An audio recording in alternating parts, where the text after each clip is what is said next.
Hey, beautiful people, and welcome to Through the Fog podcast, the show where I interview interesting people doing interesting work and trying to figure out how they found their way so we can find our way through the fog.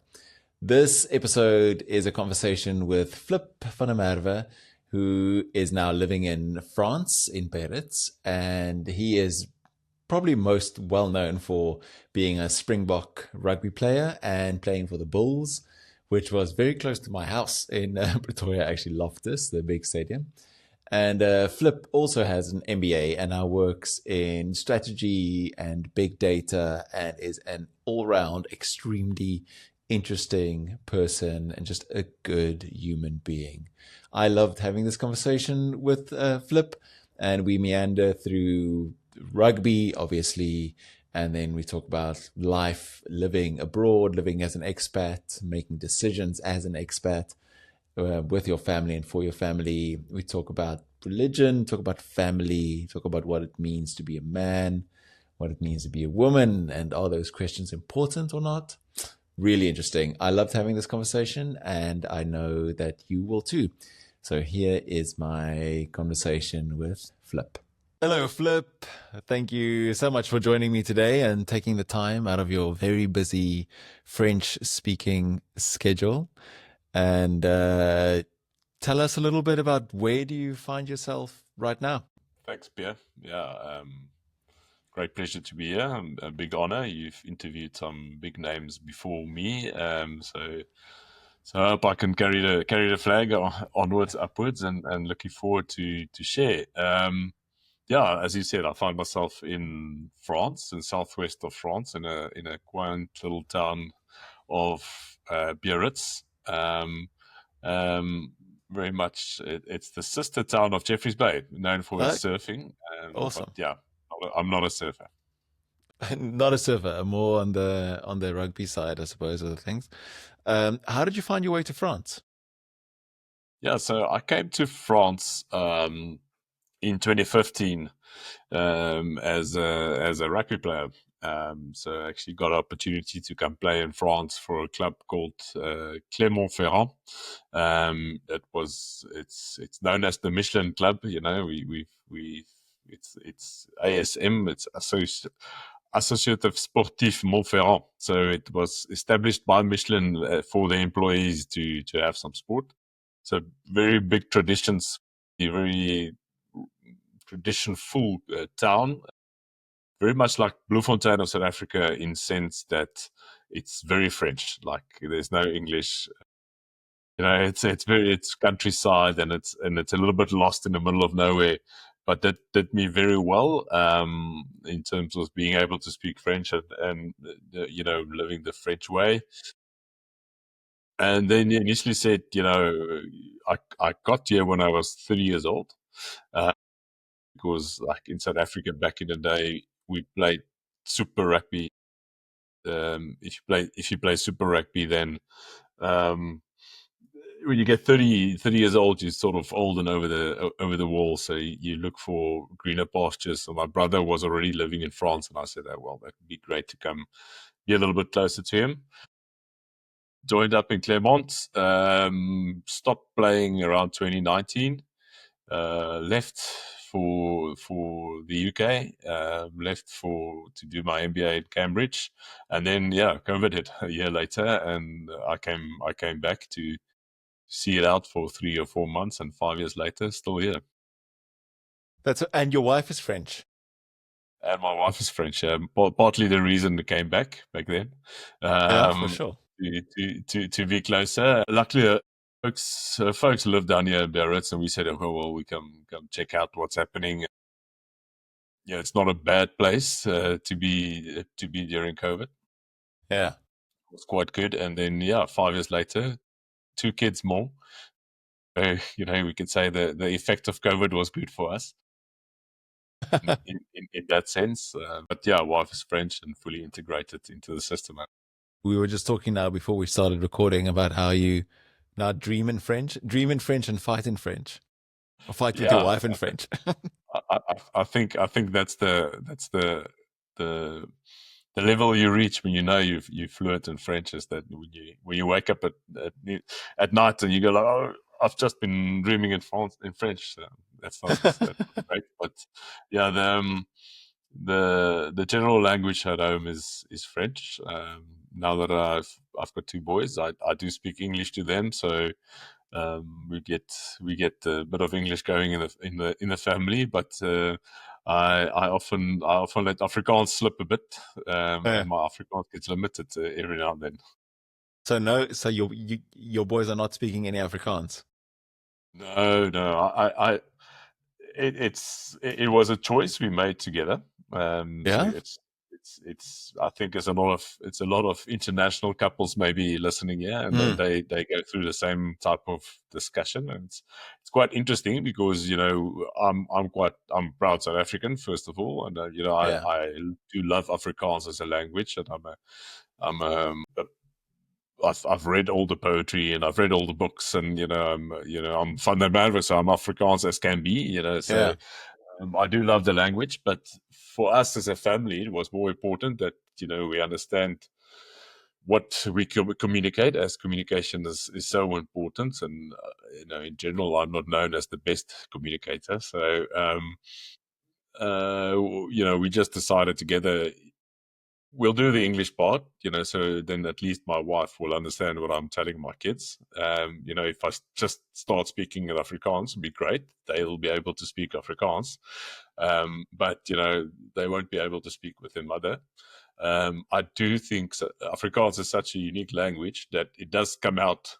I've got an Afrikaans dog, so I can say that the Yeah. Trompie. Yeah. What a trumpy. Oh, that's such a Yeah, I classic. can say. So whenever I speak to Trompie, so op and af and ja and yeah and sit, so they do pick it up.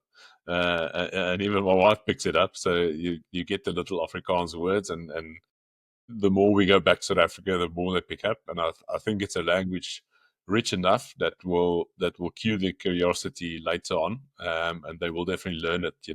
When they get to spend some time with their grandparents back in South Africa.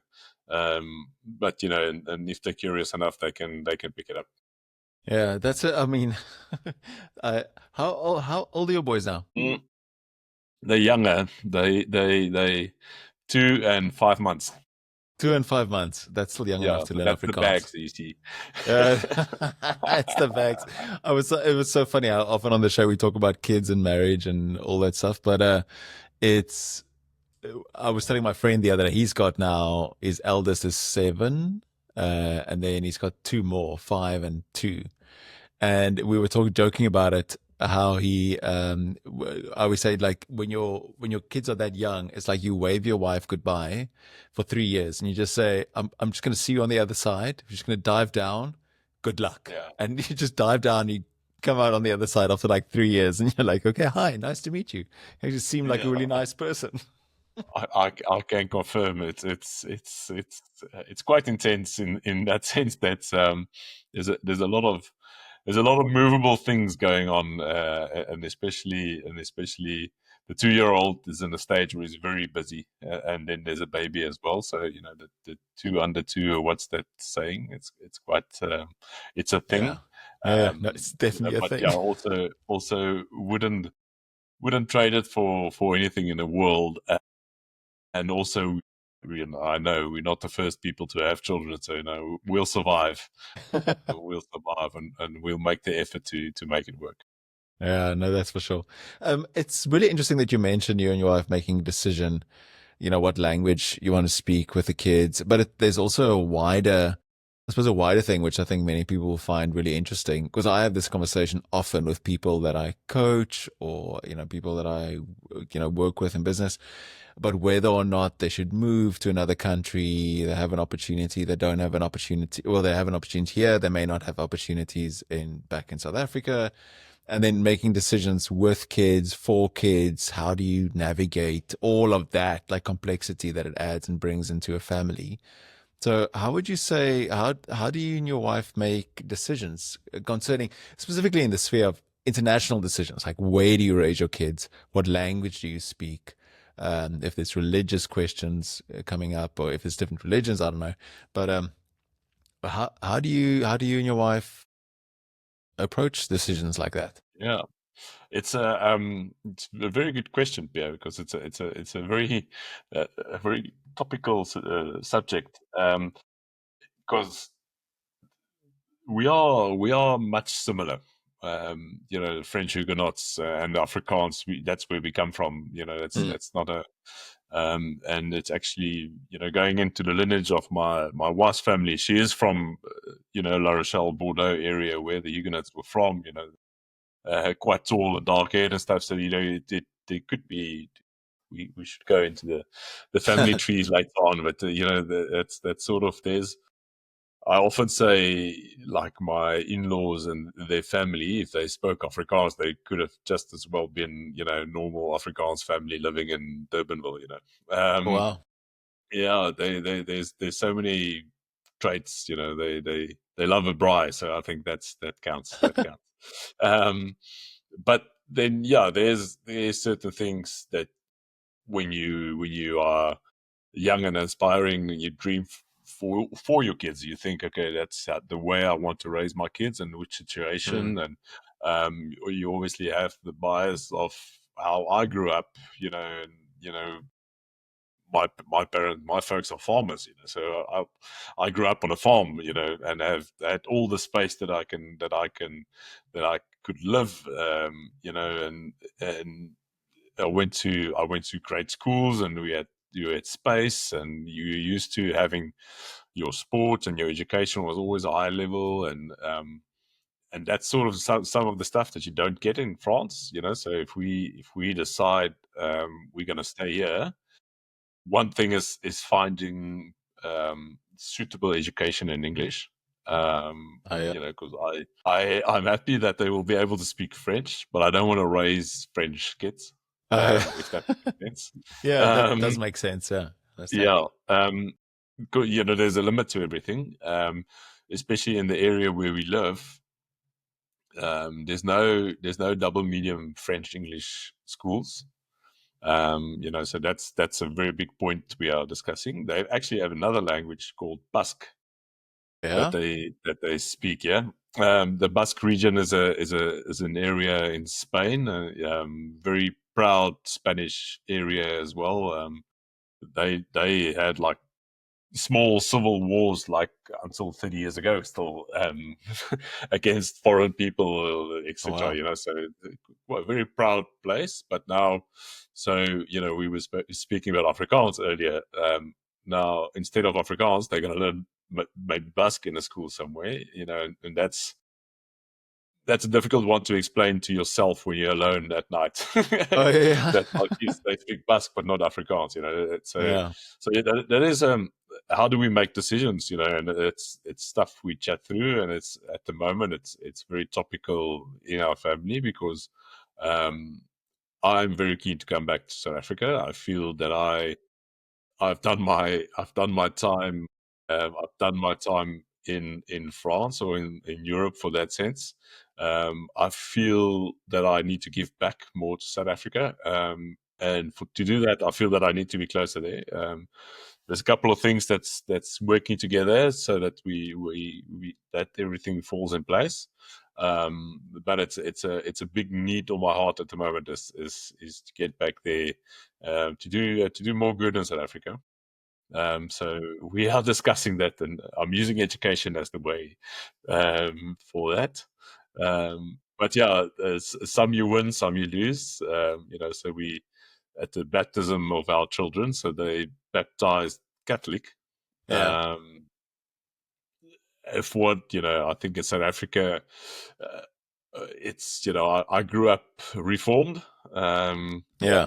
NG, and I think the traditions in the NG is not as strong as the Catholics are. They are very, very steadfast and headstrong in their traditions.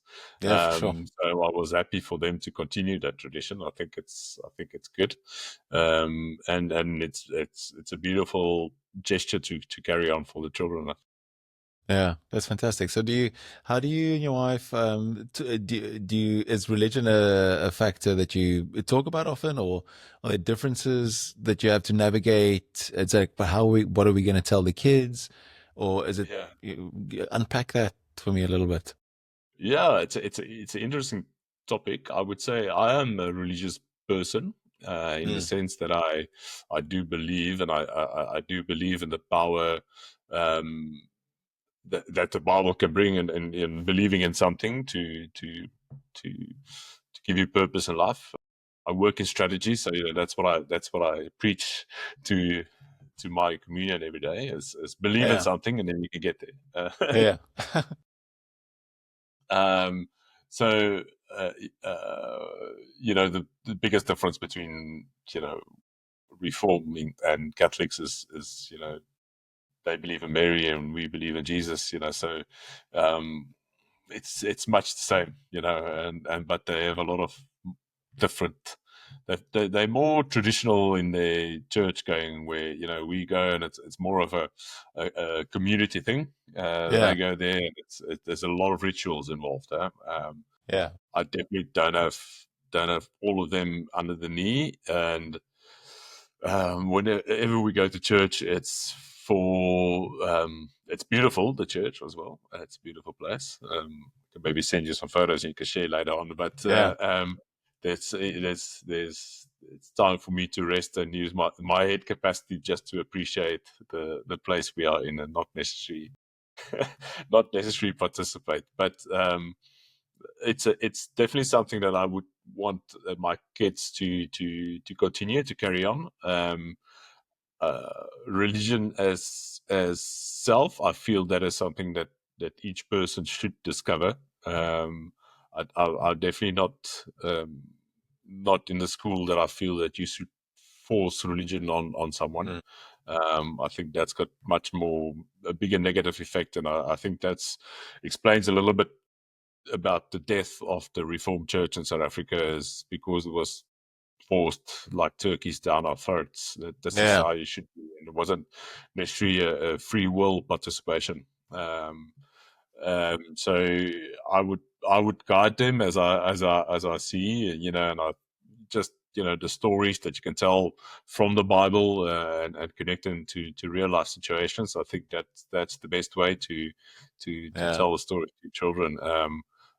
Yeah, and that's the way I think I will raise them. And then what's that? It's the famous quote from The Life of Pi, where they say, religion is it's like walking down a corridor with different doors, and you can open each door, but yeah, you can only judge if you know the whole religion. If you wanna walk and stay in it. yeah. No, for sure. That's really interesting.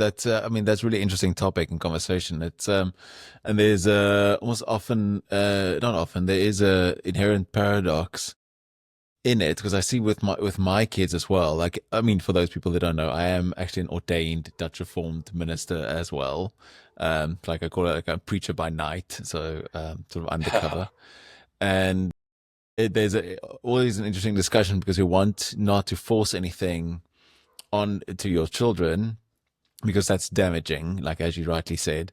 But at the same time, it's how do we navigate teaching our children the traditions that we grew up in, and educating them about our religion, or about our own spirituality, and without forcing it. So there's a paradox there, where I often see people, they leave it completely up to the children, and then they don't teach them anything for fear of forcing something, and then there's then there's nothing, and then also there sometimes what happens is there's no real identity that forms, and where religion is such a massive part of our identity. We were talking, my wife and I, the other day, like being Afrikaans is about family, food, and religion. Sport. Like Yeah, that's like 100%. that's Yeah, what yeah, yeah. being Afrikaans is about, and we were comparing it to Italy or some of the Mediterranean countries, where Italy, people, it's about family, food, and religion. Like that's what it's about. Like I don't know, Italy's maybe also about soccer, so maybe sport as well. And but that tradition is really tricky, and it also like navigating that as a parent, where you want to bring your kids up in a certain tradition and in a culture, but you also don't want to force something on them. And there's decisions that we have to make, like saying, do we allow our kids to go and learn Basque, for example, or are we teaching them Afrikaans or French, or because language obviously carries culture. So those are some tough decisions to make, Yeah. as parents. And It's it's it's very interesting what you say, and I think you rightly, well, you've got one foot a little bit deeper in the sense that you are an ordained priest. So your guidelines are a little bit more stricter than mine, but I think um, the whole going to church ritual on Sundays is a very good discipline in terms of well, the discipline itself of mm, going somewhere, having a meeting and going. That's we are amazed, but it's something people miss these days yeah, for whatever reason. But then also for the sense of family, for something as a family we do together and can learn as a family together.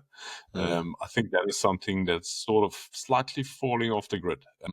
What do we do as a family to learn, to go out and grow and be bigger? yeah, yeah, exactly. And I think you're 100% right. Another friend of mine, Bronwyn Williams, which she's maybe going to be on the podcast soon. She often talks about how the loss of meaning in our society today is probably one of the biggest trends or the biggest crises that we're facing, is like this meaninglessness, and this gathering once a week with other people, with your own family, and then with other people, with strangers, and then thinking together and listening about what it means to be part of something that's bigger than yourself, and what Yeah. it means to be a good human being. That is massively important for anybody. And it's one of the things I was listening to. What is the guy's name? No, I've forgotten his name. He's got a very famous podcast. I'll remember now. And doctor, somebody's like a doctor in marketing. Anyway, but he was saying that if you want to grow as a human being, what you have to do is first of all, find a community or gather with other people in some sort of community with strangers that you talk and think about what it means to be a human being and what it means to be part of something that's bigger than yourself, whether that's religion or not. This It's not really the question or the only way to do it. It is a good way for obviously I would say that it's a good way because it's a tried and trusted way. Like it's a way that's been running for thousands of years, but Yeah, we miss exactly. that. Yeah, and I'm wondering, like, what is it like over in France? Is it very secular? I suppose in the countryside. Countryside seems to always be more conservative. But what has your experience been? Do you feel Yeah, that? I think what they've kept well in the traditions, and what I remember from back in South Africa, and why it was important, that this thing that I said, that the family time, and when you were younger, you were like, oh man, but you can't wait for church to finish so you can have cake and tea afterwards. Um, but they sort of kept that thing, and as you said, people living on farms or in the countryside, that's one place you get together, um, where people actually make friends. Uh, if you in your day to day at work or whatever, people don't discuss, or you make friends, or you're in the same group all the time. Where, as you rightly said, you go somewhere randomly out of free will to listen to something that's bigger than you. Yeah, Um, and I don't want to use the words obey, because then it's doctrine, but sort of, praise towards to something that's bigger, and put yourself second. Um, mm. together with other people that's there out of free will. I think there's something in that, exactly as you rightly said. Whereas you meet someone it's like sport these days. You should see everyone on Strava running everywhere and becoming friends. That's sort of what's happening. I think it's people having the same sort of hobbies and the same beliefs that get together. And I think in France, it still is a big tradition. Church is still big. Church is still full. If you're not there early enough, you don't get a seat. Wow. Yeah, and you see that in South Africa as well. You see that with the alternative churches, growing stronger and stronger. I don't know in Stellenbosch, what are the CLCs or there's always something new, but the ones that stood the test of time is because people still need it. They still need where to go and hear the word and hear some inspiration out of the day to day. Yeah, no, definitely. I think it's definitely very, very important. I was thinking about tradition and growing up. So you said you grew up on a farm, was it Free State farm, or where? It's Northern Cape in the Kalahari. Northern Cape in the Kalahari. Yeah. My mother's from the Kalahari. She grew up in Sunnyhof. It's deeper than Sunnyhof, but I actually know where Sunnyhof is. Well, there you go. A few people know where Sunnyhof is. Yeah, that's my mom's farm. Sunnyhof is a very big history, depending on which side you're on in South Africa. There's a couple of very strong Boer generals that came from Sunnyhof for some reason. And unfortunately, beautiful town. It's sandstone, but red sandstone, if I'm not mistaken. Yeah. And absolutely ruined, unfortunately, these days. Yeah. Oh, shame. Yeah, it's a pity with small towns here in South Africa, especially sort of falling apart. Something to do there. Yeah, no, definitely. My mother's because she's from the Kalahari, she's still only like when she moves. Maybe you have this thing too, because she has this habit of she moves from shade to shade.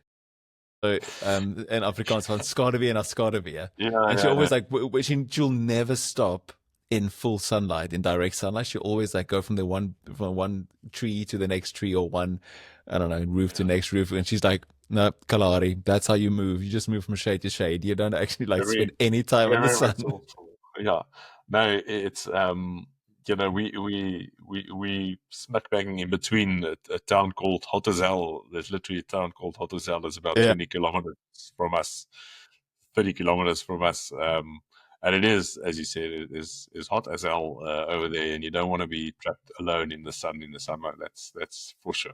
Even in winter, it gets like -5 and 25 in the same day. And 25, and there's 30 degrees, right? Range. It's insane. I want to take a short moment to tell you about The Quest. The Quest is a transformative experience of self-inquiry that I run along with my friend Simon in the mountains in Franschhoek.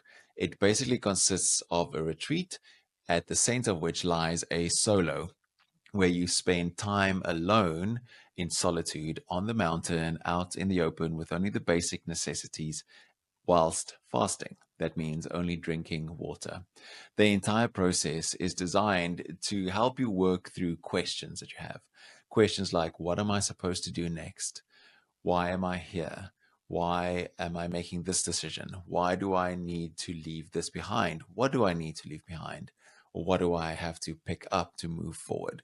It's a process that really digs deep into your motivations and helps you chart a way forward. If you are interested in joining this process, we are running the next one in October, and it is a 4-day in total quest. So 2 days of preparation, 1 24-hour solo, and then a day of integration. And if you're interested in this, please go onto my website, thisispia.co/quest, and fill in your details there. And I will invite you to a info session or have a meeting with you to discuss about why you want to go on this and whether or not this is a good fit for you. This has been one of the most transformative experiences of my life. I did my first one, a 12-day quest with a 4-day solo, about 8 years ago, and have facilitated many, many, many since. And I'm always amazed about how much this process transforms a human being. I would love to have you become a part of that circle. If this resonates with you, please reach out via my website. So tell me about little Flip running around on the farm. What did little Flip want to be when he grew up? Yeah, interesting thing. I'm a boy, so I wanted to be like a policeman or an army guy. It's always adventure character. Yeah. I think it was. First of all, didn't see a farmer as work. That's just what you did. My granddad was in the army, and that someone I really looked up to, and a very very prestigious person in the old SANDF, and I always thought that would be something great, just because again, as we said earlier, is someone he had very big discipline and actually very strict, but as a kid you would like look up and wow, that's incredible. Yeah. But yeah, definitely never dreamt of being a consultant.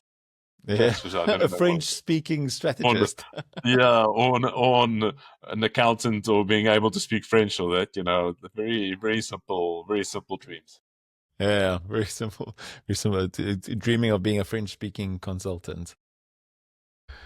Sounds like an amazing dream that a little boy would have. So your journey from being from on the farm to then playing rugby, obviously, how did that pan out? Was there kind of key moments for making decisions, or how did that play out? Pardon the pun. So the rugby question is always a interesting thing, as if people think rugby is like a decision you make, and I'm going to become a professional rugby player. It sort of just comes. I think as growing up in Afrikaans household, my dad also played rugby. It was obviously amateur back in the day, and so rugby just happened.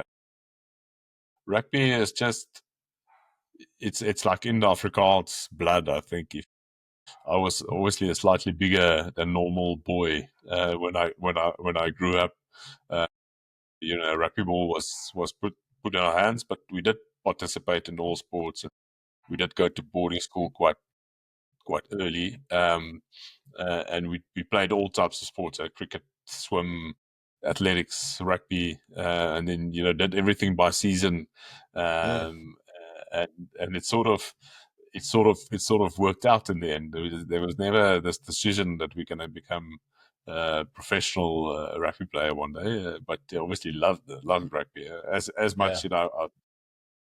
I was probably the best at rugby, but loved cricket and tennis as much. But I was horrible at tennis. I remember I played once and I couldn't hit the ball inside the court. Always very long. That's really funny. I mean, it's deeply ironic that I'm having a rugby conversation with you, because I know all my friends listening to this are just going to laugh their heads off, because I'm like the least knowledgeable in rugby ever. I have the most basic understanding of it, but I do love the Gees. And we used to live next to Loftus in Pretoria, just one street down from Loftus. I was there. We lived there, I don't know, like quite a few years. I was there twice, like on the field. And it was always like our little area was where all the buckies used to come and park on our flower beds when whoever was playing a game. But so deeply ironic that I'm speaking to you about rugby. But it's interesting for me because I can imagine that if you're good at it or at any sport, you get you just keep on leveling up. So if you're playing primary school and high school, and you play second team and then first team, and you play you just sort of keep on naturally leveling up, because the next level just keeps on opening up for you, and it's sort of natural to just step into it. And then it's sort of like there's this flow that's carrying you when you're a talented sports person, that will sort of inevitably end you up on the international stage or in the Olympics or whatever. Did you ever feel that there's sort of a flow that's taking you into sort of a like it's almost like a destiny that's playing out, and this preordained thing that's playing out, and that you maybe don't have any control over it, or it's something that you didn't choose, but this is now happening to me, so I better be grateful for it. Or maybe we actually don't want this, but everybody else wants this. You ever deal with thoughts like that, or maybe that's just me? It's a very, very good question, and yes, definitely. I think there's always a part, and I think if you speak to any professional sports person, they will sort of say it, that it's very much a blessing and a curse. Oh yeah, In a sense that you've got talent, so anything, the biggest blessing you can give through life is using your talent to be all that you can be. So if it's the most depressing thing to see someone with talent and they don't become who they should be or we believe they should be. And rugby, like any other sports, you see people that don't make it, people with yeah, way more talent, because of, like you said, like life situations, or the flow sort of just stops somewhere.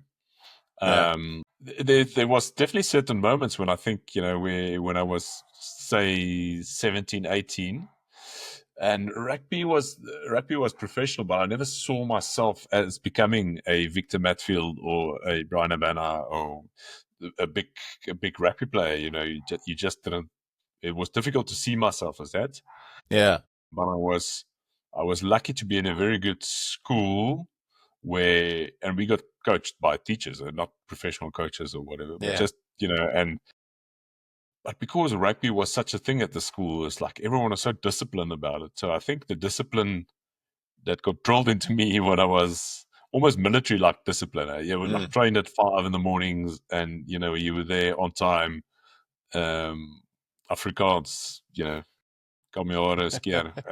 Yeah, It was very disciplined like, and I think that definitely put me, if to use your word, to float, it put me in a space where I could take advantage of the flow.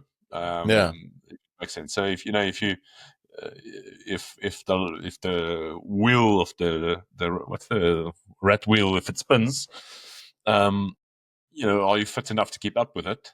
Is a yeah, big question as well. So I think that definitely did help me, and there's a lot of things that concluded around, or colluded probably is the better word, around 18, 19, that turned my life towards rugby, and talking about, say, university and getting bursaries to go study somewhere that I didn't really want to go study, but getting studying for free, because thanks to rugby, yeah. and then things not really working out, but then really working out later on. So uh, definitely, but yeah, definitely all my life, and I still do see it sort of as like a blessing and a curse. Yeah. That's a good answer, because I can imagine it's a very strange way. It's a very strange way to live. Because such a unique thing. It doesn't happen to very many people. What did you go study? I studied BCom finance. One of those things, I didn't know what to go. I wanted to become a doctor eventually. Yeah, After wanted to become a soldier, wanted to become a doctor. Then, yeah, well, one, I was probably not intelligent enough. I didn't have the right subjects at school.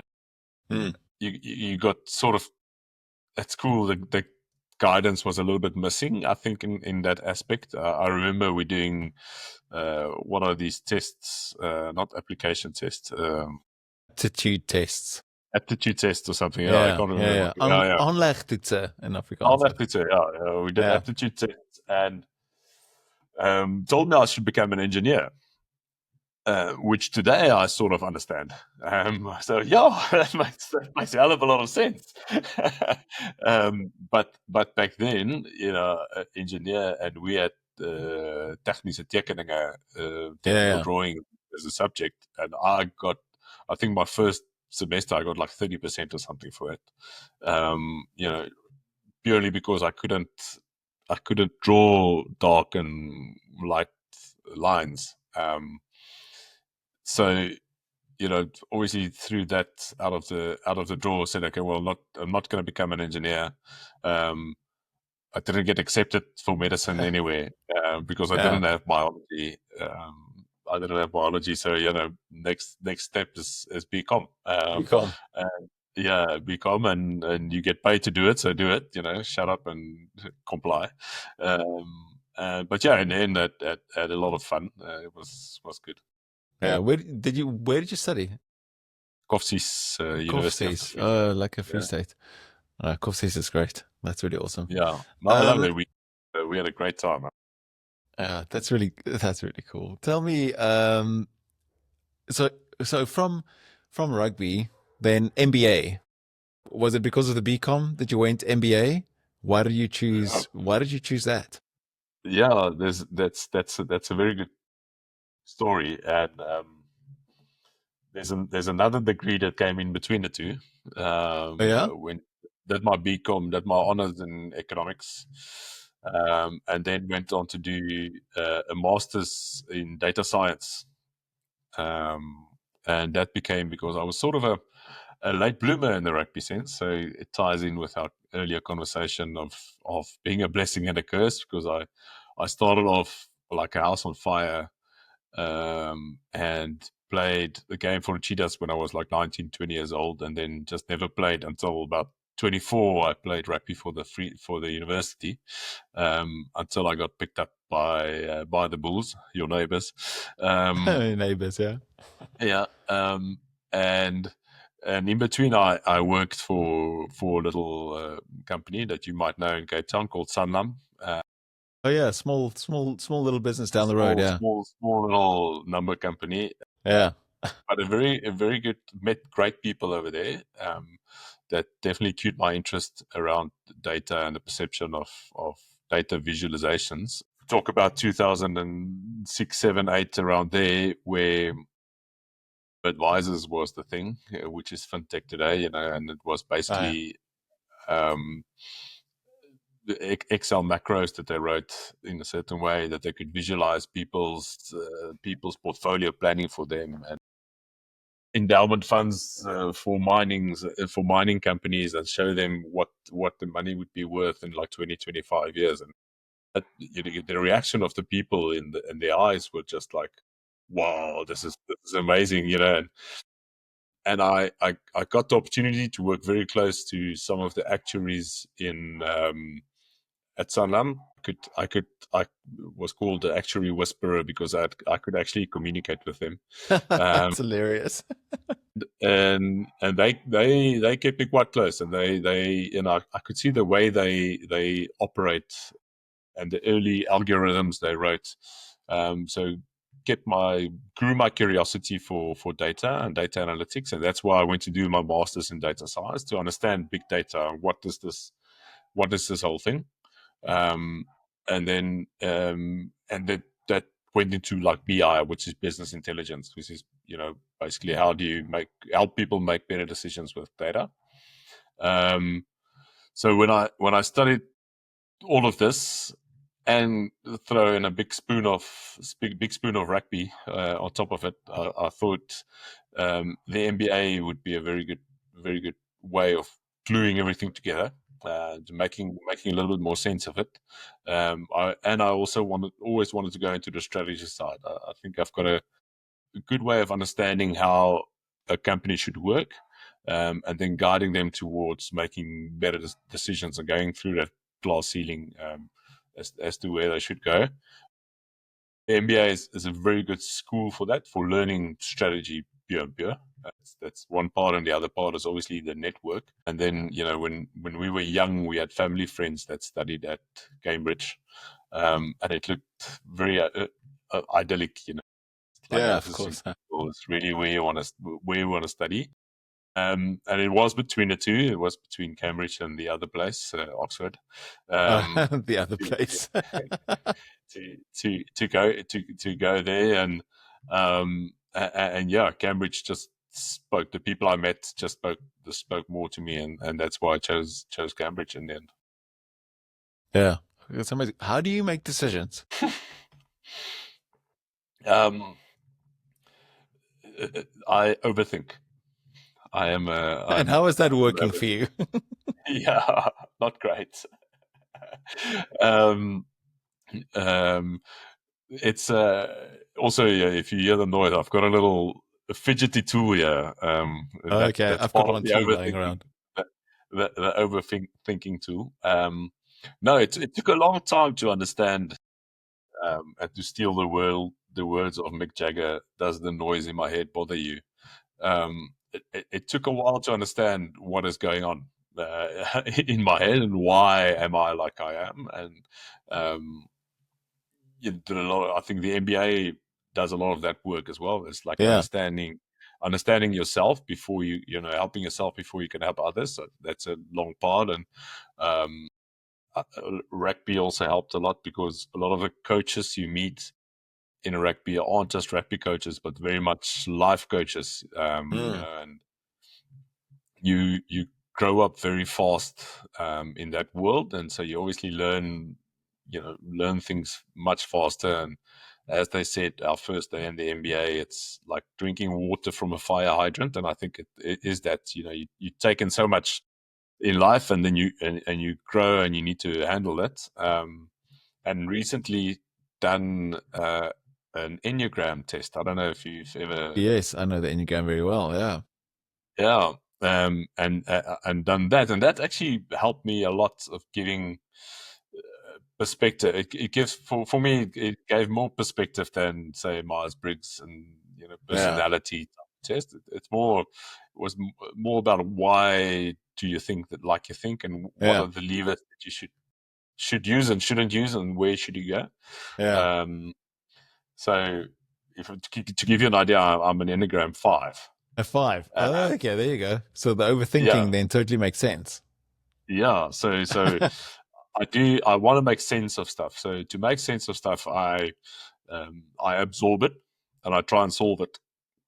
Now, what I think a little bit of situations and a little bit of where I've been in my life, I've I tend to solve problems more and more by myself, which is not necessarily a good thing. Mm. Um, but the most frustrating thing I have is if I try and solve a problem and I get into an echo chamber, or I speak to someone who's just like, well, I don't care why the world turns around. It's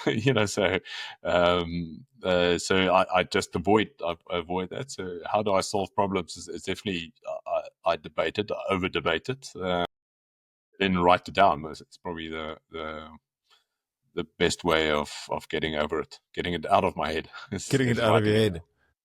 down. That's Yeah, good. I really like when I get stuck into journal. Not I don't journal a lot, but I do when I get stuck. I do write, physically write things like everything that's in my head, and that yeah. tends to help. So tell me, Flip, why are you the way you are? I wish I knew. um, No, I think we all are, not only me, but you are a result of your circumstances, where you come from, Mm. and the result of your choices. I've got a very good friend that used to tell his parents whenever he made trouble, I'm a result of my education. But but I think wherever you go in life, and I think as a pastor you know that as well. It's about choices. You get choices everywhere you go. Then whether you have a good upbringing or a bad upbringing, you have a choice what you're going to make from it. So whether you have a good education, bad education, you have a choice what you want to do with it. And then you have a choice. If you want to wake up and go and chase something, or if you want to stay in bed or watch podcasts. You have to watch us on podcast, but Yeah. um, learn from us. So is you have the choice. So I think I'm a result of choices, good and bad, that I've made. I'm very very much responsible for my own choices. Um, What's the best decision you've ever made? um, Financially, emotionally, physically. Pick one. Yeah, pick one. No, it's a lot of decisions, and for we just spoken about the overthinking thing.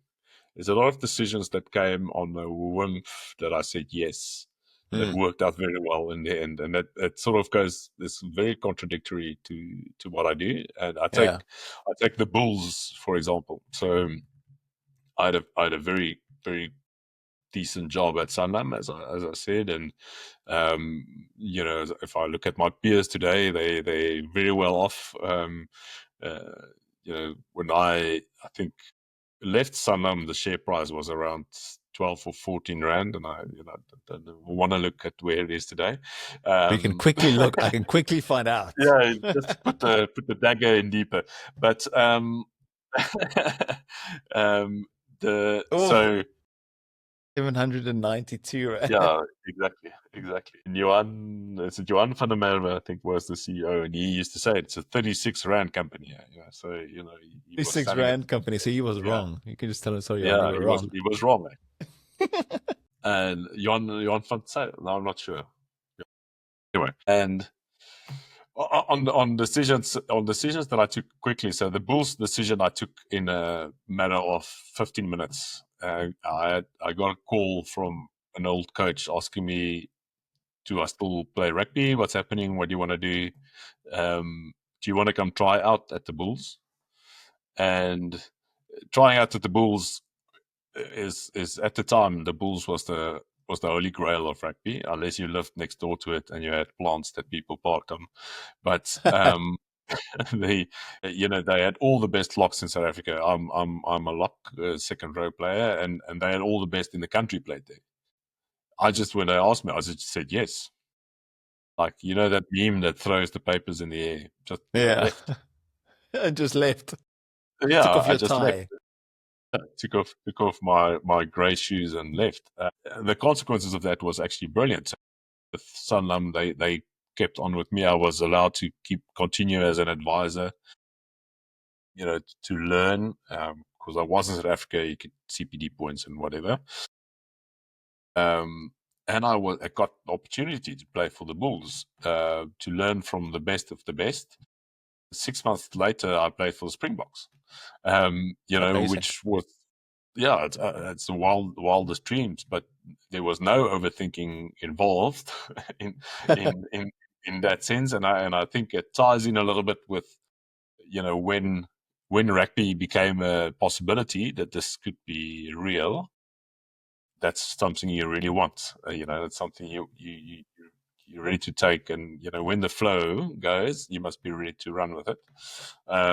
So, you know, very glad about that decision that I make. I think that was a good decision. And similarly, the one coming to France was a much tougher decision. Because you get some opportunities, you have agents that put you on the market like an apple. You go to the market and people can choose you. And when they told me I'm going to Clermont-Ferrand, I googled it, and if you Google Clermont, it's not a pretty site that pops up. It's like you've got all these beautiful towns in France, and then Clermont is built on a volcano. All the church is made out of volcanic rock, so it's black. All the buildings are black. Wow. Which makes for quite a what's the somber picture. And it's Middle Earth, you know, so it gets like -20 in winter and 40 degrees in summer. My word. One of some of the best times I've had in my life was probably there, you know. Could, you know, learn French, which is a new skill you can learn at 30, 35, learn to speak French, learn a new way of living. You know, eventually met my wife, be able to integrate in France. I think that's some of, those two probably best decisions that happened in my life now. Best decisions of your life. Sure, that's insane.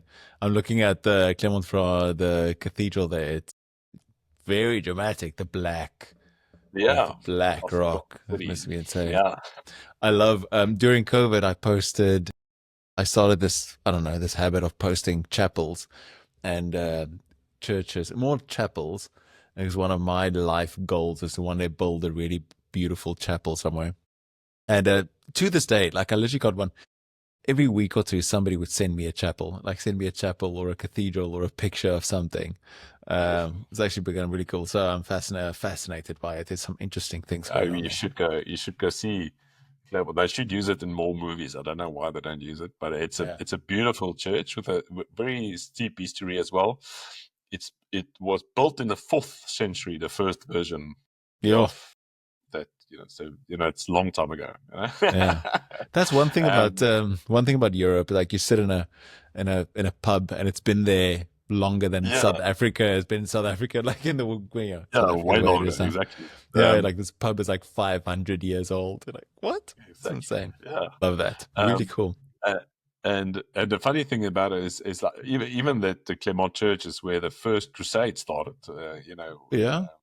Yeah. So it's a very rich. It's also the place where the Gauls beat the Romans for the first time. Oh, there you go. I didn't know Vercingetorix was a real guy. I just thought Yeah. Asterix and Obelix was like a comic, and it's real. There's the hill where they threw the oil on the Romans actually exists.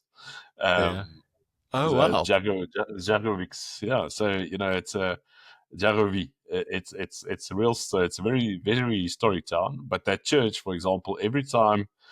Um, Either what was the Saracens and the Romans, the French, and whoever reigned, Yeah. um, broke down the church and built it up again. Oh, Uh, yeah, for some reason, because yeah. and it just shows the more things change, the more they stay the same.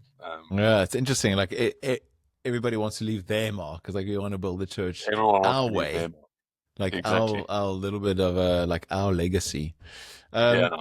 I know there's a topic also that's close to your heart and something we can. This is maybe a good pivot for it about legacy and what it means to be a man in this day and age, and what do you focus on? What are your goals? What do you leave behind? Like what do you do with your life?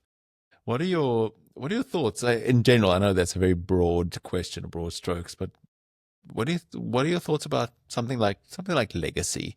What does it mean? What is the purpose? What is the purpose of a man? Is there still such a? Are we still allowed to even ask that question? Yeah. I think so. No, but I think it's very important that we ask that question and then we start asking that question again, because I think choose my words correctly, is there was certain movements that happened the last couple of years, say the last 20 years. Mm, The landscape changed massively as to who's who and what's what, mm, and who's important and who's not, and and why is that even a question? And I'll put myself in the box. You grow up in a rugby environment. It's very very masculine, very direct, very easy as well. Your I use it in work a lot, but the feedback loop is immediate in rugby. You do something, it's bad. Someone hits you at the back of the head and tells you, pull up your socks. Um, I'm sure they didn't say pull up your socks. yeah, but you get the image. Yeah, Um, Whereas in the workplace, if you put the wrong formula into Excel, no one slaps you at the back of your head and tell you you're stupid. yeah, Because that will get you to HR very quickly. yeah. And getting out of that space and being told, okay, well, you need to be being told by the world. You need to be more self-aware, a bit more apologetic for being white, more apologetic for being a man, more apologetic for playing rugby, more apologetic Mm. for owning a house. Everything we sort of have, everything that was capitalism was crucified, and everything that was male was crucified. I think there was a way where, as you start a conversation, it says, should we ask this question, what is a man? We stopped asking that question. We stopped judging our peers and our friends by what is a man, Yeah. And I sort of think that we muffled that conversation to a place where there's no answer anymore to what is a man. Yeah. There's no responsibility to be a man anymore. To be honest in your work and to be disciplined, to work hard, to carry family and country. I think that those sort of things is important. It's important questions that we ask, and important questions that we not only around dinner table at home, but dinner table when you have friends and family, or when you go play golf with your friends or go to the pub with your friends, is to ask those sort of questions. What is Yeah. a man? Because I think that is where stupid things creep in, stuff like gender-based violence and stuff like that creeps in, because men are struggling with their identity. They don't know where they belong, what they should do. And I'm talking men of all ages, all sizes, all colors. They carry this burden, but are not allowed to say they have a certain type of burden, not allowed to be sad because, they've been bad all their lives. And by missing that identity, I think they're looking for it in the wrong places. And yeah, I think there's a big thing to do in these. I know you do these discovery sessions, and that's I think that's why it's so important for men to do that. Yeah. Yeah. The To quests is what we go do. Yeah. away and be able to answer the question: who am I? What do I stand Mm. for? Yeah. What do I want to teach the people around me? I think it's very important. It's a very, I mean, it's a topic that I constantly think about as well, and I have lots of conversations with my friends, both men and women friends, about it. What does it mean? And with my kids, because I have a daughter and a son, and I often have this conversation. What does it mean to be a woman? What does it mean to be a man? And what is expected of you? What should be expected of you because of that? And what do you think we lose when we don't answer those questions properly? I think and I actually didn't answer your previous question. Your question was, what is legacy? Sorry. And I think that's what we lose. I think we start losing a legacy. And I think we start losing a legacy because we are scared to leave a legacy, because what if your statue gets pulled down in 100 years from now because whatever, you wore a jersey with what is it, peacocks on. Little, I don't know, not peacocks, Yeah, anchors. but it's some of the stuff is ridiculed today because of some movement, because we scared to leave a legacy. Yeah. um, Yeah, that's and very legacy true. I is haven't thought about it like that. That's very true, because now you lose certain things. I mean, and to be fair, like, some things should not be celebrated. The bad stuff happens in the past and should not be celebrated, but it also shouldn't be forgotten. And no, there's it's like the baby, throwing out the baby with the bathwater, very exactly, often. Yeah, very yeah, you're often, right. That's a very very often. good. That's very good. Yeah, sorry, I interrupted you, but No, but I mean, it's a as was said earlier, and I spoke to another um, very prominent South African about the subject, and the subject to what we entered earlier about the change that can happen in South Africa and must happen in South Africa, and how do we do that? Um, and when he starts he starts the conversation with, he profited. He's a white middle-aged guy, so he definitely took advantage, or had the advantage of growing up in apartheid South Africa, because he could go to good schools and good universities, and middle-aged family did well. That's one thing, but the thing, that the backside of that is he's using that now to give as much back as he can, and yeah, I think that's a legacy. yeah, So as you said, it's not, something shouldn't be celebrated. mm, Um, but it should definitely be used as lessons to future selves. Yeah. Definitely be used to lessons to say, okay, well, what is the good? We could take something. I'll take my granddad. He was in the army during apartheid, and it's big bad wolf. For them as well, they were the first. They were the first people to be lied to. They didn't. Against the big red danger, and maybe there was a danger. You look into CIA documents from back then, there was a Soviet danger on the Golan border, so maybe we would have been the Soviet Union now, if they didn't go. So we don't know. Yeah. But also part of their training was, as 18-year-olds, they were deployed to places like Soweto to handle very tough situations. Now, Yeah. when we were 18, we weren't capable of handling those I was situations. not. Yeah, exactly. Yeah.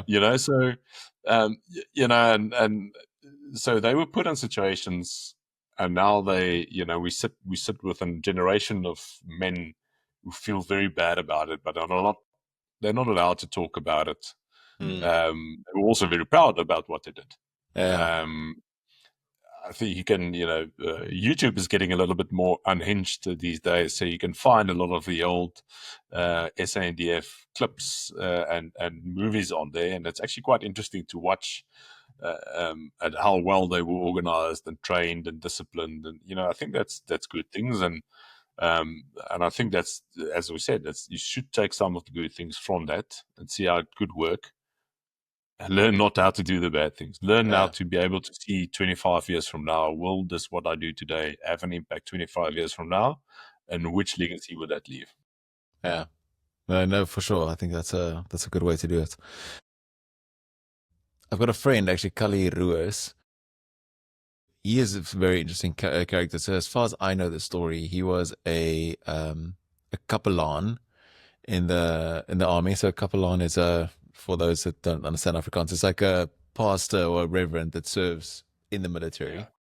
And then he was serving with rakkies, so the elite forces. For those that don't know, special forces, yeah, special forces. And he, so as far as I have the story, and he said that nobody listened to him because he was this dominee and this reverend, and all the special forces guys was like, who's this guy? Like, I'm not listening to this guy. And then what he did is he joined the training and completed the training with them, and then started preaching to them, and then they listened. They were Yeah, like, this guy's this doing is a tough one. So, and I know, but what Kali does today is he facilitates conversations with people that were in the border wars, and that are only now starting to speak about it, because it's been, I mean, back in the day, something like trauma counseling or any kind of speaking about it was just not either available or acceptable. And it's these old people now in their 70s, 70s and 80s that are now starting to tell the stories of what actually happened, and what they were told or not told. And those are important. They're very important stories. I'll link to Kali's work in the show notes for everybody that's interested. He facilitates these in Pretoria mostly, but very, very important to talk about that, and then to think about again for our generation now, or like, what does it mean? Like, what does it mean to be a man? What does it mean to be a woman? And those are both very important questions. Like, as you rightly said, that's been highlighted in the words, sort of taken, and maybe, if I'm thinking out loud, we were sort of just accepting them by default. And everything that's happened in the world in the last 20, 30 years or so has forced us to look at those questions again, and which is a good thing. Like, we should look at them again, because sometimes it's a very good thing. I think yeah. I think that's exactly that's how we got to it, and it's learn from history. You have those difficult conversations. I think that's difficult. If you have parents that are 70, 80 years old, and you have those conversations, something like, I don't know if you've had it with your folks, 1990, when Mandela was released, for some reason, we know why, but the media said, or the white media back then said, Yeah. it's the end of the world. Yeah. This it's is just it.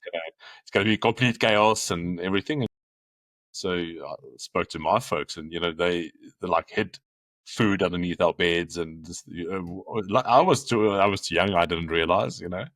um, but that's how and that's for you're a dad, to be in a situation where you lock your doors and you buy cans of food to hide underneath your children's beds. It's a critical situation. Yeah. Yeah. It must be traumatic. Yeah, for It must sure. be. You can't go around that.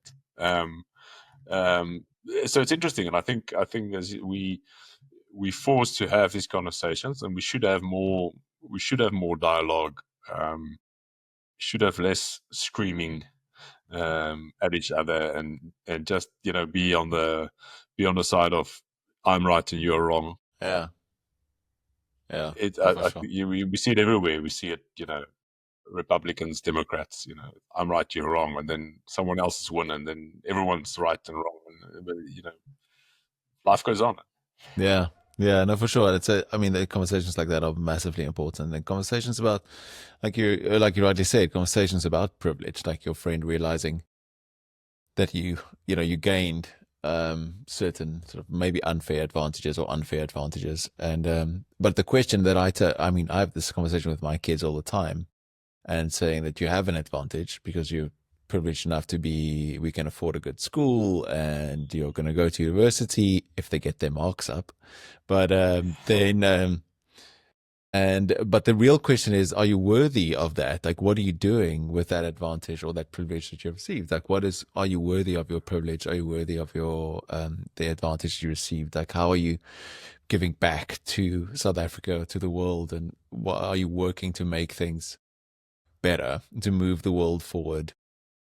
Because if we don't move the world intentionally forward, it stalls or regresses. Like it doesn't go forward, but automatically or automagically. Um, You have to. yeah, It is the going to test you. What is the scripture about gifts? Like if you give you if you know giving everyone a piece of gold, and the oh, yeah, one guy dug it into a hole, and the other one took it to the market and made it too, and the other one gave it away. So it's exactly that. What do you do with your talent? What do you do if you have an yeah, advantage? Do you use it? Do you use it for the good, or do you use it for the bad? That's another life lesson we get out of the Bible. yeah. It's Matthew 25 because I just googled it. You're faster than I am. I'm terrible at remembering scripture references. I've never been able to. It's Matthew 25. That's a really interesting. I mean, that's a very interesting parable because you can also read it. You can also read it the other way, that the guy who was expecting all this return was actually expecting an unjust return, which is like such a weird and alternative interpretation of that passage. That Yeah, the guy expecting all this massive return. I mean, you being from the finance world, like somebody expecting massive return. And the only way that those people could have gotten those big returns was through extortion or like illegitimate or yeah, massive unfair gains. unfair gains. And that the only just guy in that whole story was the guy who buried who said, I'm not going to be a part of this crooked system. I'm just going to bury it.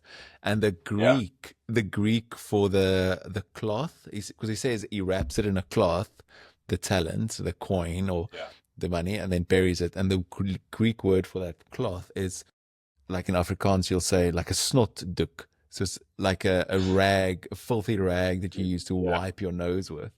So there's a weird interpretation of that you can read both ways. But again, it's like saying, well, maybe I am part of this corrupt system where I was, but what am I going to do now with what I've gained? Like, I have to make a Are you decision. just going to wrap yourself in that filthy rag and just sit and not talk about it, Yeah. or have? So as big things about there's a book. One of the MBA books we read was a book called Difficult Conversations, Yeah. and it's a book that had a lot of influence in my life. Because it's a being Afrikaans, it's one of the things is we often just don't talk. We don't talk about it. We just Yeah. let it go, because um, it doesn't go well with Sunday lunch. So But I think we need to be, within not within limits, but within intelligence. Have difficult conversations. Yeah, no, for sure. Yeah, we'll put that link. I'll find that link for that book and we'll put it in the notes if people want it. That's a really good one. So, what is really life giving for you right now? What is life giving me right now? No, what is life giving for you? What is giving you joy, energy? Oh yeah, yeah. What is exciting for you? I wanted to say lemons, no, but I'm really enjoying my kids. It's actually I've waited quite long for fatherhood. Mm. Turned 40 this year. The Enneagram 5 is asking a lot of questions. I'm really enjoying my kids, and they're quite kids are funny. So you learn a lot actually from them as an adult. And just being a sponge, absorbing new stuff, and being able to translate it in their unpolluted eyes. That's, I think it's a good way of going through life. Is put your biases aside. Whether it's in business or in life. So really enjoying that. Really enjoying getting back into fitness again. I've been a bit of a see yourself as well. You're quite the heavy lifter. I try. Yeah. I've registered myself for an half Ironman in end of August. Nice. Taken up a challenge from a very good friend of mine, Stefan Weyers, who became like a life coach. And I've gone through 6 months of incredible change. Everything we sort of touched on is good, because you get to you get to spend a lot of time with yourself when you train for an Ironman. Yeah. So you can have very good and honest conversations with what's going on. So that's good. And then and then business side can always be better. But then what are we really looking for in life? Asking questions and really wanting to come back home at the moment. Are you going to come back to Cape Town? Can you go back to Pretoria? I don't know. I miss Pretoria's weather. Yeah, it's It's so Pretoria does good. have the best weather. I won't say that out loud. Well, I'm saying it out loud now, but Pretoria's weather is way better than Cape Town's weather, Yeah. I must say, especially in the winter. I miss the weather and being able to be in the Kruger within 4 hours. Yeah. So fully aware of it's luxury things I miss, but I miss the South African people. It's very good to come across friendly people with smiles. Stuff. You're part of the Lacquer network as well. The interactions we have with people over there, and the motto of how can I help you. I think that's a very good thing. Rassie Erasmus sums it up, and is something he stole from the Irish, is minding each other. I like that. That's I think it's very important within a small relationship, and then within your bigger ecosystem. My sort of motto for 2025 was the ripple effect. So get out of your especially me, get out of myself. Make friends with the neighbors again. Almost like how we grew up. We knew you knew the neighbors and you knew the neighborhood. The French are good with that. We once a year we have like a neighborhood braai thing, which is quite good, and I think that's something should go on, because if, for lack of a better word, but when the shit hits the fan, that's the people you will rely on. Very true. So be a better neighbor, in any sense. That's what life's giving me. Yeah, it's a lot. It's a lot. As we sort of round up our conversation, like what lies ahead for Flip van der Merwe? Yeah, so going through 40 without buying a Harley and a boat, it's going to be important. You're going to buy a sports car. I'm not buying a Harley and a boat. No, I'll do I think the Ironman is enough signs that that the 40 years hit. You get a baby and then you do an Ironman as well. Yeah, like I Because you did have the all this Ironman. time. I did the Yeah. Ironman it was about 10 years ago. Not the full one.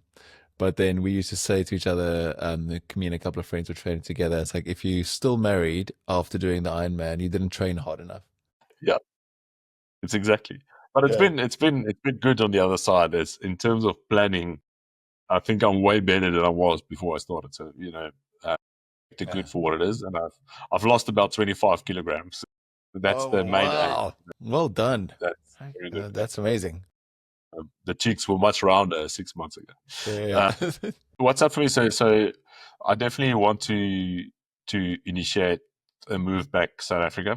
That is something that I want to do while leveraging the work that I do over here in Europe. I'm a big fan of the ikigai. So what impact do you deliver through the work you do, and then be able to get paid for it? Sweet spot. That's very important. And I still feel my impact will be better felt in South Africa.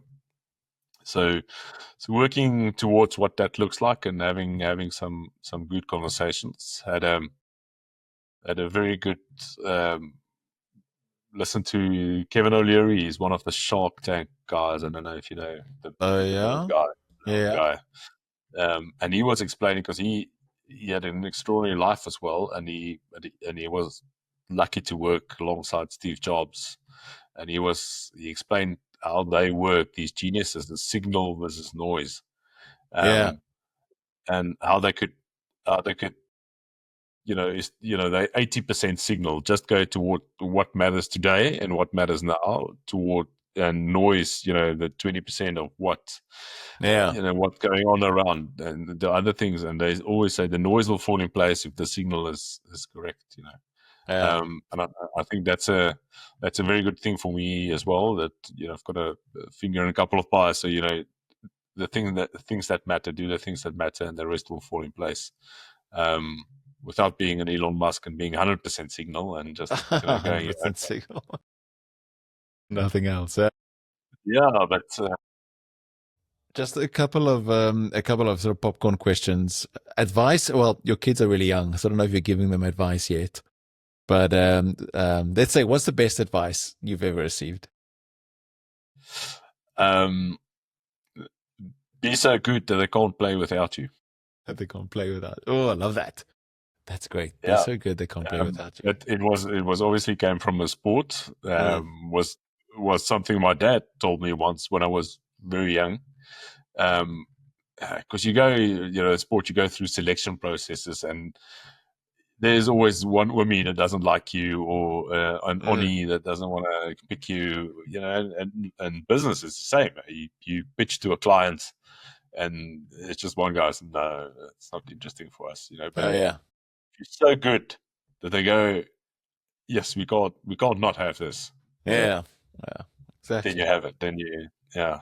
Perfect. I love that. What is a book that changed your life? I've mentioned Difficult Conversations. That's not the only one. I do like a very good read. Think and Grow Rich from Napoleon Hill. Classic. Yeah. Very good book. That's probably the book I've gifted the most. They've put me on the spot there. That's a good one. I really like that one. Yeah. And I actually knew you were going to ask it, and I thought I had the list somewhere. I had the list of it, and it's gone. Don't think too much about it. Yeah. Don't worry about it. That's a really good one. That's a classic. I also love that book. Favorite place? Seeing that you're living in France, favorite place to eat in the world? France has above average food, I hear. Yeah, France has, but that's probably one of the reasons I stick around. They've got, contrary to popular belief, very good meat, especially where we stay. Yeah, very, very good meat. Best place to eat is at a dinner table with friends.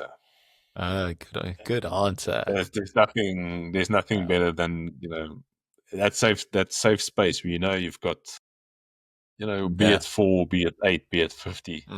very good friends. I think that's the best place.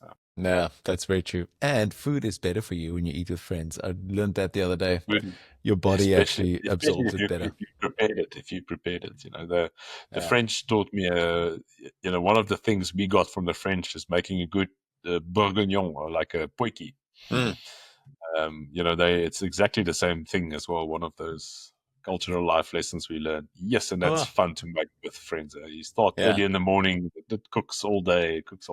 Yeah. Yeah. Oh, that's funny. I didn't know that was French origin. That's good to know. I love making a potjie. I make a really good potjie, even if I say so myself. Even if you had to say yourself. Even if Yeah. I say so But myself. look up a bœuf bourguignon, I'll do that. yeah, and you see this. You can add anything, whether oxtail or soft meat or whatever. It's very good hearty meal. Whenever I feel getting a little bit sick, then it's time for a potjie. Time for a potjie. I like that. That's really awesome. Well, thank you so much, Flip, for your time today in this conversation. I really enjoyed it, and wishing you all the best. Yeah, thanks, Pierre. Be brave. Thanks, man. It's awesome. Thank you for listening or watching, and thank you for being on this journey with me as we try and figure out and find our way through the fog of life and work. So I've been writing a really short little daily letter that comes out each weekday, and literally very short. It's less than 50 words, and it is a burst of inspiration with some thoughts on strategy, how to find your way, how to become a better human being and do work that matters. You can go to thisispierre.co/daily letter to sign up and become a part of this community and hear about all the things that we get up to firsthand. Thank you for being a part.